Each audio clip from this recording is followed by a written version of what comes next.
আসসালামু আলাইকুম। বাংলা সংবাদে আপনাদের সবাইকে স্বাগত জানাচ্ছি। আমি ফিরোজ তোহা। শুরুতেই বিআর বেকাবলস সংবাদ শিরোনাম। বাংলাদেশের সর্বশেষ গুরুত্বপূর্ণ আপডেট সংবাদে আপনাকে স্বাগত। শুরুতেই সংবাদ শিরোনাম, পরে বিস্তারিত।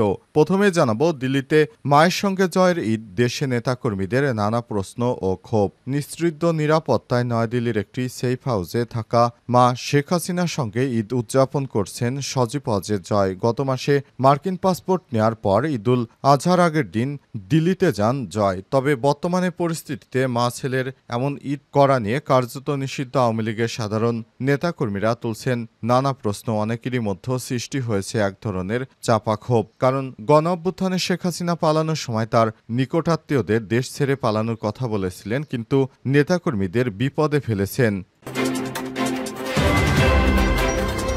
জানাবো, ত্রাণের আশায় গিয়ে প্রাণ গেল আরও নিরীহ 40 জন ফিলিস্তিনির। ফিলিস্তিনের গাজায় দুটি ত্রাণ বিতরণ কেন্দ্রের কাছে ইসরায়েলি বাহিনীর হামলায় 40 জন ক্ষুধার্ত ফিলিস্তিনি নিহত হয়েছে। আহত হয়েছে প্রায় নতুন করে 200 জন। তারা ত্রাণ আনতে গিয়ে একটি ত্রাণ বিতরণ কেন্দ্রের কাছে গিয়েছিল। সেখানে গুলি করে নিরীহ এই ফিলিস্তিনিদেরকে হত্যা করেছে দখলদার বাহিনী।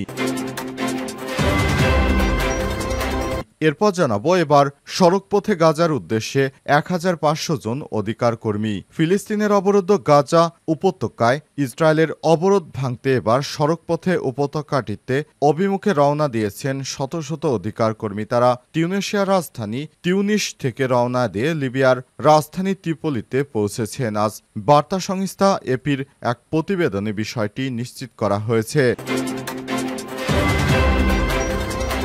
এদিকে সেনা সংকটে ভুগছে দখলদার ইসরায়েলের সরকার। গুরুত্বপূর্ণ পদে নারীরা।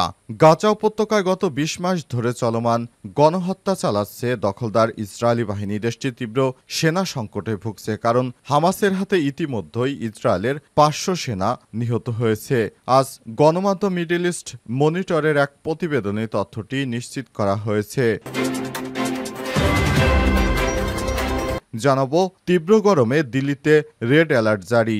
ভারতের রাজধানী দিল্লিতে রেড অ্যালার্ট জারি করা হয়েছে। তীব্র গরমের মধ্যে হিট ইন্ডেক্সে তাপমাত্রা 51.9 ডিগ্রি সেলসিয়াসে পৌঁছানোর কারণে নাগরিকদের এই সতর্কতামূলক তাপমাত্রার কারণে রেড অ্যালার্ট জারি করেছে এবং নিরাপদে সবাইকে চলাচল করতে বলা হয়েছে। প্রিয় দর্শক, এতক্ষণ শুনছিলেন সংবাদ শিরোনাম, এবারে বিস্তারিত। তবে তার আগে বন্ধুরা, অনুরোধ থাকবে এই সংবাদটিতে একটি লাইক দিন। এই চ্যানেলে আপনি নতুন হয়ে থাকলে আমাদের সংবাদটি দেখতে দেখতে চ্যানেলটি সাবস্ক্রাইব করে রাখুন। কমেন্ট করে বন্ধুরা আপনার মূল্যবান মতামত জানিয়ে দিন আপনি বিশ্বের কোন দেশ থেকে বা বাংলাদেশের কোন স্থান থেকে আমাদের সংবাদটি দেখছেন এবং শুনছেন। আর বন্ধুরা, গাজা যুদ্ধে আপনি যদি নিরীহ ফিলিস্তিনিদের ভালোবেসে থাকেন, কমেন্টে ইয়েস লিখে বিশ্ববাসীকে জানিয়ে দিন। সংবাদটি আপনার সোশ্যাল মিডিয়া ফেসবুকে শেয়ার করে বন্ধুদেরও দেখার সুযোগ করে দিন। এবারে বিস্তারিত।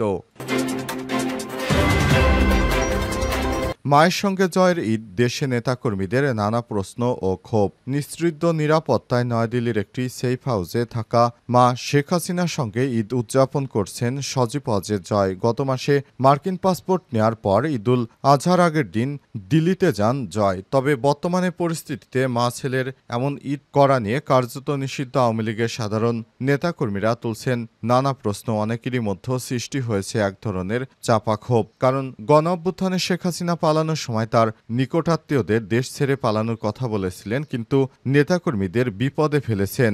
গণ অভ্যুত্থানের মুখে গত বছরের 5 আগস্ট শেখ হাসিনা বাংলাদেশ ছেড়ে পালিয়ে যায়। আর শেখ হাসিনা বাংলাদেশ ছেড়ে পালানোর পর থেকে নানা ধরনের সমস্যার মুখে রয়েছে দলটির নেতাকর্মীরা এবার দাবি করেছেন তাদের নেত্রী তাদেরকে না বলে কিভাবে বিদেশে চলে গেল, বিষয়টি কোনোভাবেই বোধগম্য নয়। এখন ঈদের আগে আবার গোপনে শেখ হাসিনার ছেলে নেতাকর্মীদেরকে না জানিয়ে আবার গোপনে তার মায়ের সঙ্গে দেখা করতেছে। এটি কোনোভাবেই নেতাকর্মীরা মেনে নিতে পারছে না। কারণ তাদের উপর যেভাবে অত্যাচার করছে, তারা যেভাবে অত্যাচারিত হচ্ছে, শেখ হাসিনার দলকে ক্ষমতায় রাখার জন্য তারা কাজ করেছিল।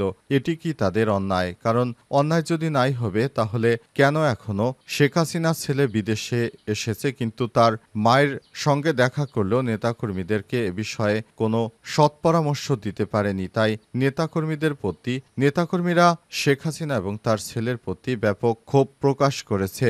নেতাকর্মীরা জানিয়েছে, আমরা এমন একটি দল করি যেখানে নেত্রী পালিয়ে গেল কিন্তু আমাদেরকে আগে থেকে কিছুই জানায়নি। আমরা এখন কি করব, কোথায় যাব? আর নেত্রীর ছেলেও ভারতে এসেছে কিন্তু আমাদেরকে কোনো বিষয়ে কোনো আপডেট দিচ্ছে না। এমন হলে এই দল করা আর মার খেয়ে আমরা এতদিন কি করলাম?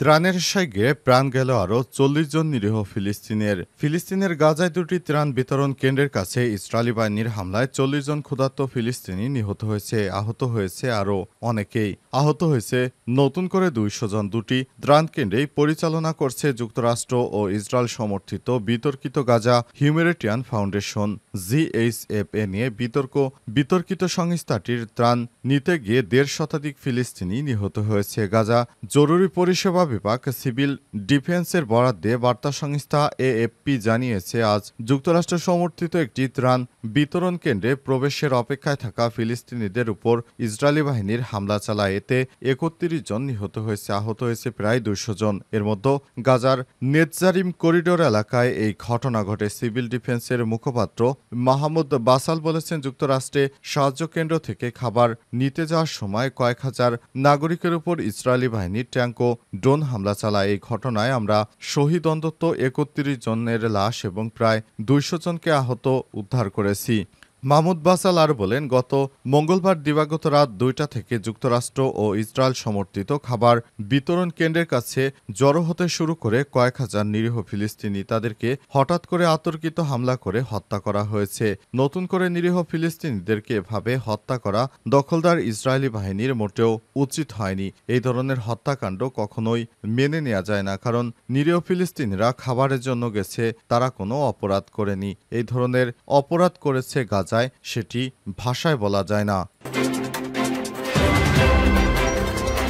এবার সড়কপথে গাজার উদ্দেশ্যে ১৫০০ জন অধিকার কর্মী। ফিলিস্তিনের অবরুদ্ধ গাজা ভূখণ্ডে ইসরায়েলের অবরোধ ভাঙতে এবার সড়কপথে উপত্যকাটিতে অভিমুখে রওনা দিয়েছে শত শত অধিকার কর্মী। তারা তিউনিসিয়ার রাজধানী তিউনিস থেকে রওনা দিয়ে লিবিয়ার রাজধানী ট্রিপলিতে পৌঁছেছেন। আজ বার্তা সংস্থা এপির প্রতিবেদনে বলা হয়েছে, এই দলটিকে কমপক্ষে ১৫০০ লোক রয়েছে। তারা Algeria, Mauritania, Morocco, Tunisia, Libya থেকে আরও লোক যোগ করে দেবে বলে আশা করা হচ্ছে।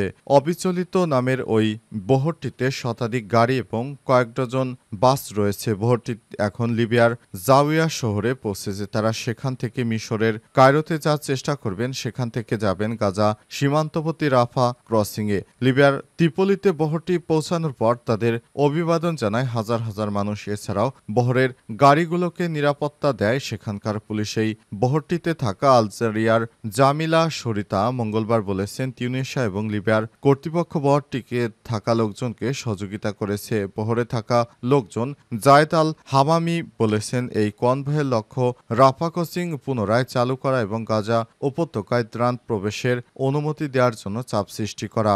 এপি বলছে, আজ রাত পর্যন্ত বহরটিতে থাকা লোকজন মিশরে প্রবেশ করতে পারছিলেন কিনা স্পষ্ট নয়। মিশরের পররাষ্ট্র মন্ত্রণালয়ের এক বিবৃতিতে বলছে, গাজা সংলগ্ন সীমান্ত এলাকায় আরিশ শহর এবং রাফা সীমান্ত ক্রসিং রয়েছে। সেখানে যাওয়ার আগে যে কোনো বিদেশি প্রতিনিধি দলকে অনুমতি দিতে হবে। এদিকে ইসরায়েলের প্রতিরক্ষামন্ত্রী ইসরায়েল কার্তজ বলেছেন, বহরটিতে গাজায় প্রবেশ করতে দেওয়া হবে না, কারণ এতে তাদের সেনারা ঝুঁকির মধ্যে পড়তে পারে। বহরটির যাত্রা আটকাতে মিশরকে আহ্বান জানিয়েছে ইসরায়েল।